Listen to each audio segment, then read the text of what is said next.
Hello everyone, बहुत दिन बाद मैं वीडियो लेके आई हूँ। आई होप आप लोग ठीक है।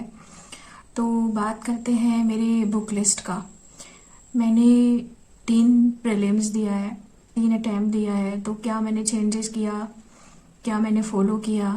लोग अक्सर डिस्ट्रैक्टेड, डाइवर्टेड होते हैं बुक लिस्ट को लेके। इतने सारे मटेरियल, इतने सारे सोर्सेस होते हैं। तो मैंने क्या पढ़ा था, क्या फॉलो किया था, इवन मैं अभी भी क्या फॉलो कर रही हूँ। तो बात करते हैं, स्टार्ट करते हैं पॉलिटी से।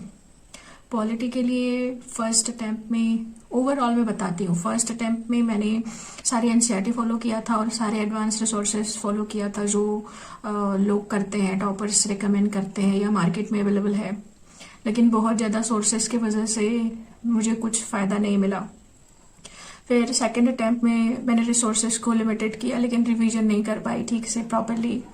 फिर थर्ड अटेम्प्ट में मैंने ऐसा क्या फॉलो किया, मैंने अपने रिसोर्सेज को एकदम ही लिमिटेड कर दिया था। तो पॉलिटी से स्टार्ट करते हैं। पॉलिटी के लिए मैंने सिर्फ और सिर्फ लक्ष्मीकांत फॉलो किया था। फिर मॉडर्न हिस्ट्री के लिए स्पेक्ट्रम। उसके बाद एंशिएंट मिडिएवल के लिए आप किसी भी कोचिंग का नोट्स पढ़ सकते हैं। कल्चर के लिए 11 का फाइनाइट बुक मिलता है, या फिर विजन आईएएस के जो वेबसाइट है वहाँ पे वैल्यू एडेड मटेरियल करके एक पोर्टल है, वहाँ पे आपको टॉपिक वाइज कुछ पीडीएफ मिल जाएंगे, जैसे डांस फॉर्म, फिर पेंटिंग्स, फिर म्यूजिक।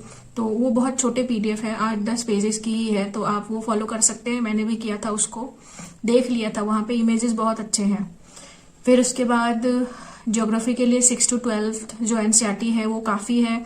वहाँ पे जो कीवर्ड है वो आप फोकस कीजिए, जो एग्जाम्पल्स है वो देखिए। जो समझ नहीं आता है उसको आप गूगल कर सकते हैं या एआई का यूज़ कर सकते हैं। फिर एनवायरमेंट के लिए मैंने शंकर आईएएस भी देखा था, पीएमएफ भी देखा था, लेकिन मैं रिवीजन नहीं कर पाई, बहुत ही ज़्यादा बल्कि बुक है वो। फिर मैंने क्या किया, जो 11th और 12th का बायोलॉजी का जो बुक है उसके जो लास्ट के चैप्टर्स है वो एनवायरमेंट से रिलेटेड है, आप वहाँ से पढ़ सकते हैं, नोट्स बना सकते हैं कीवर्ड्स के। बाकी एनवायरमेंट तो बहुत ही ज़्यादा डायनेमिक है, तो करंट अफेयर्स में बाकी कवर हो जाएगा। उसके बाद इकोनॉमिक्स के लिए मेरे पास बहुत सारे रिसोर्सेज थे, मैंने सब पढ़ा भी, लेकिन कुछ काम आया नहीं।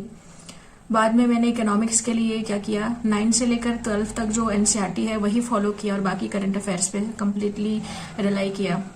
हिस्ट्री हो गया, ज्योग्राफी हो गया, इकोनॉमी हो गया, पॉलिटी हो गया, एनवायरमेंट भी हो गया। अब बच गया है साइंस एंड टेक। तो उसके लिए अगर आपको बेसिक आता है तो ठीक है, अगर बेसिक भी नहीं पता है तो आप 6 से लेकर 10 तक साइंस का जो एनसीईआरटी है वो यूज कर सकते हैं।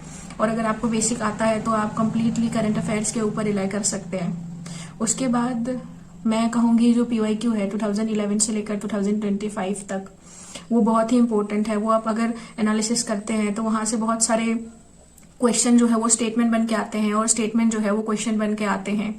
तो उसको आप देखिए, अच्छे से सॉल्व कीजिए, उसका आंसर्स देखिए, हो सके तो कुछ नोट्स भी बनाइए। मैंने भी नोट्स बनाया था पीवाईक्यूज का, और उसको अच्छे से रिवाइज कीजिए।